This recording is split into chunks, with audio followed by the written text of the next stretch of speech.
No dia 8 de março de 2021, o ex-candidato à presidência Ciro Gomes concedeu uma entrevista ao jornalista Kennedy Alencar pelo canal do YouTube da UOL. Na entrevista, que durou um pouco mais de uma hora, Ciro teve a oportunidade de falar sobre economia, projeto de governo, análises históricas e de expor sua opinião sobre figuras políticas como o atual presidente Jair Bolsonaro, o ex-presidente Lula e sua sucessora Dilma Rousseff, dentre outros.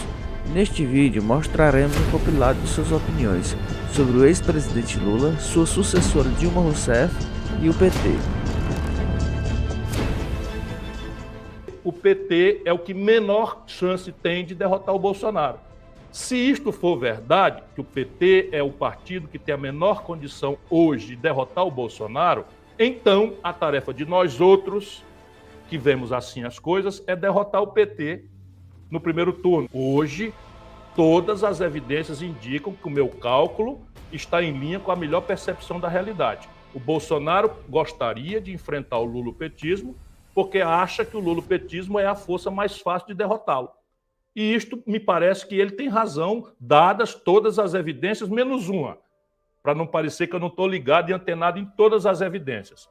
A evidência de ontem, publicada no Estadão, de que o potencial eleitoral do Lula seria o único maior do que a do Bolsonaro neste momento. Tem dois problemas aí, para não falar em três. O primeiro problema é que o Lula é inelegível. E não é inelegível por meu prazer nem por minha vontade. O Lula é inelegível porque ele, Lula, contrariando as minhas ponderações de velho professor de direito, fez entrar em vigor a lei da ficha limpa. O Lula tem várias condenações, não é só a do triplex. Portanto, o processo que condenou o Lula no triplex, na minha opinião, desde sempre, é nulo. E anulado, neste processo, o Lula voltaria a ter as franquias. O povo vai pensar que ele foi inocentado. Não, não é inocentado. Porém, o outro processo, aquele que fala do sítio de Atibaia, quem julgou não foi o Moro. Então nós vamos ficar assim, o Lula inelegível, a turma forçando a mão, e ele lança o Haddad. O Haddad perdeu a última eleição que disputou em São Paulo, no cargo de prefeito, tirou 16% dos votos. Esse foi o homem que o Lula escolheu. Porque se você olhar a plataforma digital do PT, os comportamentos do PT, a característica meio mafiosa do Lula de ficar calado ou dizer coisas diferentes e mandar toda a tropa dele atacar no particular, mostra o seguinte: o Lula não está nem um pingo preocupado com a sorte do Brasil. O Lula está preocupado em que o PT fique fora e não eleja os 50 deputados e não bote a mão nos milhões de reais do fundo partidário.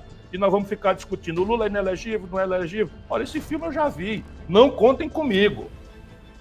Não contem comigo para esse circo mambembe, porque a tragédia brasileira não permite mais qualquer tipo de contemporização. Segundo problema: à luz do foco, derrotar o Bolsonaro e construir uma saída para o Brasil, é razoável que a saída para o Brasil seja voltar o lulopetismo ao poder? É isto, a volta ao passado de quem, tendo tido a oportunidade de ouro de governar com 14 anos, com popularidade que alcançou 86%, não ter promovido uma única mudança institucional na vida brasileira? Eu brinco, mas está virando tragédia, que a única mudança institucional que valeu para todo mundo no Brasil durante os 14 anos de poder do PT foi a tomada de Três Pinos. O sistema tributário brasileiro é o mais perverso e desigual do mundo. O sistema previdenciário brasileiro foi falindo, não se tomou uma providência estratégica. O sistema penal brasileiro, o Lula, quando tomou posse, Kennedy, o Brasil tinha 270 mil presos. Mas não criou um colchão social, não tomou medidas para combater a corrupção, fortalecer a Polícia Federal. Não houve avanço. Pelo amor de Deus. Participou da transposição do São Francisco. Olha, pelo amor de Deus, o Lula botou o Gedel Vieira Lima para administrar o projeto de transposição do São Francisco. Não fale isso, porque eu nem estou com vontade de falar isso. O Lula nomeou... Estou entrevistando o senhor, quero ouvir. O Lula entregou Furnas para o Eduardo Cunha roubar. Isso fui eu, Ciro Gomes, a ele, dizer: não faça isso, pelo amor de Deus. O Lula entregou, a Dilma entregou a vice-presidência da Caixa, o Lula entregou o Ministério da Integração Nacional e o projeto de integração do São Francisco, o mais importante projeto do governo do Lula, sob o ponto de vista de infraestrutura, para o GEDEL, aquele dos 51 milhões nas malas. Eu, o Lula, a Dilma, todos nós conhecemos o GEDEL, desde longa data. O Lula botou Michel Temer na linha de sucessão do Brasil. Eu pedi, pelo amor de Deus, não faça isso. Ele me acusou de estar magoado. Peraí, o Lula entregou Furnas ao Eduardo Cunha, estou repetindo aqui. O Lula entregou a Transpetro ao Sérgio Machado. O Lula entregou $1 bilhão. O Sérgio Machado, sabe o que era? Roubalheira de bilhões de reais, mancomunado com o Renan Calheiros. Eu acho que os erros foram enormes. Só um minuto. Não vamos falar disso. R$1 bilhão de contratos sem licitação na Petrobras para Eunício Oliveira. Os dois votaram contra a Dilma, votaram pelo impeachment. No ano seguinte, eles estavam juntos. O Lula ordenou. E o PT virou isso, essa caricatura de um caudilho absolutamente despreocupado com a sorte do povo brasileiro. Então, não quero falar de corrupção. Não, mas é importante. É importante só falar. Mas deixa eu só fazer uma ponderação. Deixa eu dar um número para dizer do que eu estou falando como segundo argumento. Será que é isso que o Brasil precisa? Trazer de volta o lulopetismo, que não tem uma oportunidade de ouro e não mudou nada, e agora vem envelhecido, inconfiável e marcando, terceiro argumento, uma gravíssima rachadura no tecido comunitário brasileiro. Será que o Brasil aguenta mais 4 anos de ódio, de sectarismo, sabe, de violência política? Ou será que, de repente, 70% do eleitorado de São Paulo, do Rio de Janeiro, essa é a evidência que eu tenho. Se tem uma pesquisa que a gente tem que prestar atenção, colocar aí como elementos, etc., etc., essa semana o Paraná Pesquisa publicou uma pesquisa que pergunta diretamente às pessoas. Quando o Lula entra como candidato, o Bolsonaro tem 32%, o Lula tem 18%. Ex-presidente da República, que chegou a ter 86%, tirou 18%. Vamos lá botar uma junto da outra. Agora vamos fazer uma consulta ao povo brasileiro. Aconteceram eleições gerais no Brasil, municipais agora. Será possível que não tenha uma lição para tirar daí? O PT não ganhou uma única grande cidade do Brasil. Nenhuma única capital pela primeira vez na história. Será que sou eu que estou condenando o PT a isso? Quem é o mais importante líder do campo progressista brasileiro? O Lula. Eu tenho humildade para reconhecer. O Lula nunca aceitou esta conversa. Nunca. Possível essa conversa? Pelo contrário, quando nós entabolamos... De ter essa conversa até o Fernando Henrique veio. Até o Fernando Henrique veio e o Lula simplesmente censurou um manifesto que o mundo inteiro assinou, inclusive eleitores tradicionais dele, como Chico Buarque, no primeiro momento. O Lula esculhambou, dizendo que não era Maria vai com as outras. Você conhece o Lula, eu conheço bem o Lula. O Lula só pensa em si. O Brasil, depois de si, só pensa no PT. Depois de pensar em si e só pensar no PT, o Brasil vem em 15º lugar nas preocupações do Lula. Eu fui ao Lula. A pedido do Camilo, tudo certo, fui ao Lula. Tivemos uma conversa bastante séria. Dissemos tudo. Tudo que o Lula me falou lá virou merda.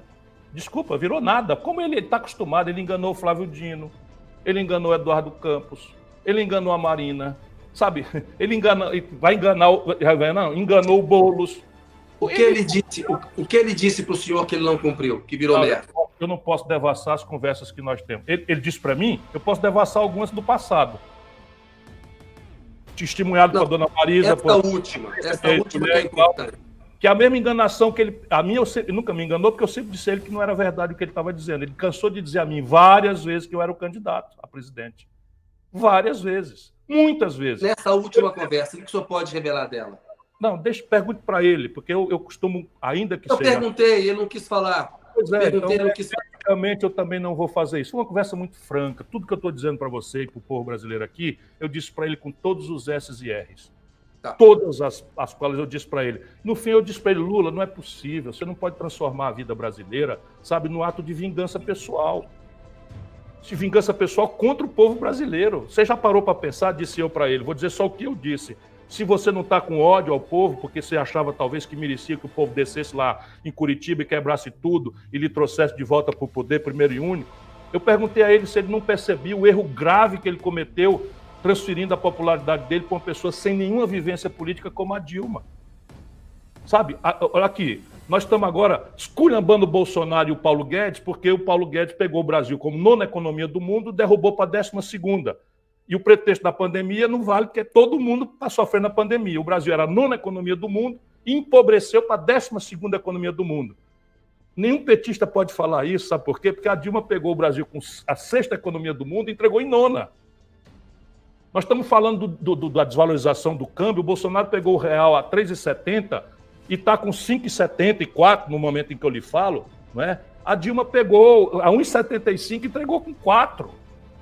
A Dilma quebrou o Brasil. O Bolsonaro derrubou agora, com o pretexto da pandemia, 4,1% o PIB brasileiro. A Dilma pegou 2 anos. 2 anos, derrubou 3,5% num ano e 3,2% no outro ano.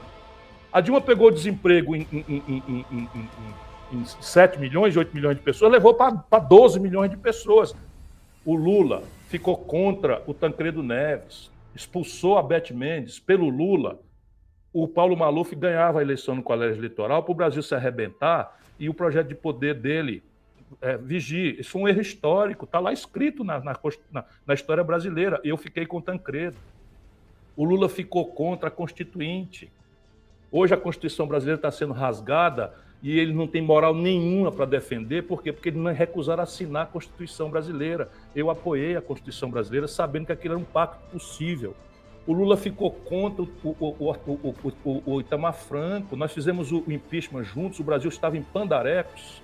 Pois bem, na madrugada o Itamar anunciou que não ia assumir porque o Lula anunciou que ia para a oposição. Explorar a tragédia do Brasil para precipitar o projeto de poder dele.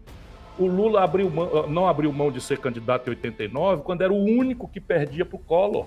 É filme velho, o único candidato dos competitivos. O Covas ganhava do Collor no segundo turno, é só recuperar as pesquisas. O Brizola ganhava, ficou fora por meio ponto, o Lula era o único que perdia para o Collor, o Brasil teve que pegar o Collor e toda a tragédia por causa do projeto de poder do Lula. E nós vamos deixando para lá, e vamos apoiando, e vamos ajudando e tal. O Lula ficou contra o Plano Real. Eu tomei o telefone, Lula, isso não é um truque, esses caras estão te desorientando, procura saber aí com outras opiniões, etc. Ficou contra o Plano Real. Pelo Lula a inflação tinha galopado mais ainda, porque para ele o Plano Real era um truque e o projeto de poder dele tinha que ser precipitado e tal. Chega. Deixa eu dizer para você, nós estamos completando a pior década em 120 anos, antes da pandemia. Antes da pandemia, o Brasil completou a pior década em matéria de economia, emprego, salário, renda, aposentadoria, né, investimento, infraestrutura, saúde, educação. A pior década, 10 anos, em 120 anos de história. Dessa década, Kennedy, o PT é responsável por 6 anos de tragédia. 6 anos da Dilma, que foi o pior governo antes do Bolsonaro da história do Brasil. Você pensa que eu tenho prazer em dizer isso? Eu apoiei a Dilma. Isso não vale nada. Eu apoiei a Dilma, sabendo que a Dilma não tinha treinamento nenhum. Para a gente fazer justiça, a Dilma errou muito na política econômica, a gente lembra. Não conseguiu ter 1/3 do apoio do Congresso para evitar o impeachment. Errou na política também. Mas a gente tem que colocar nessa conta... Sabe onde eu estava nessa hora? Sabe onde eu estava? Apoiando a Dilma. Na antessala dela, escrevendo sugestões de como ela podia enfrentar o golpe que estava vindo. Não, me lembro disso e disse... A sugestão que ela aproveitou? Nenhuma. E sabe quem fez o golpe? O Senado Federal, presidido pelo Renan Calheiros e pelo Eunício Oliveira. Sabe com quem eles estavam alinhados? Um aninho apenas depois, com Renan Calheiros e Eunício Oliveira. E eu ainda tenho que dar explicação para essa gente? Não tem mais comigo nunca mais. Eu disse para o Lula que só foi leal nesses momentos. No Mensalão e na Eles não compreendem essa palavra. Para ser justo com a Dilma, PT e a Dilma pagaram o preço pelos próprios erros também. É justo. Não, quem pagou sabe quem foi? Não foi a Dilma nem o PT. O povo brasileiro, o país. Quem está pagando é o Brasil. E eles querem que essa conta continue sendo paga pelo Brasil por tanta arrogância, tanta falta de humildade, tanta falta de compromisso nacional e tanta imundície. Porque se o Lula foi perseguido, eu não tenho a menor dúvida disso, os processos são nulos. O Sérgio Moro é um bandido.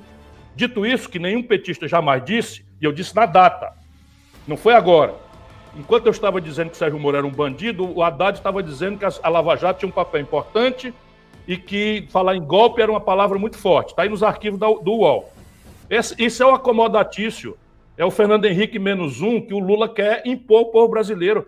Por que não bota o Wellington Dias? Não, tem que ser alguém para repetir o fenômeno Dilma, que ele bota sem nenhuma experiência política para ele continuar mandando.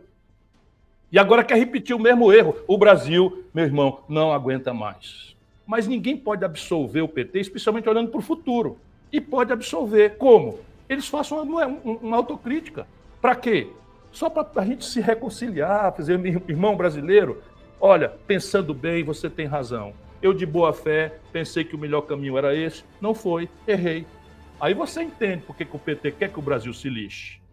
O político mais esperto do Brasil político mais genial do Brasil é o Lula, está meio enferrujado, mas é o mais genial do Brasil. Pois bem, o Lula estava cansado de saber que o Haddad não ganhava a eleição de 18. Cansado de saber. O que ele fez? Vou me vingar do povo brasileiro, fazer o PT eleger 50 deputados e botar a mão em 500 milhões de reais de fundo partidário e fundo eleitoral. Infelizmente, este é um novo critério.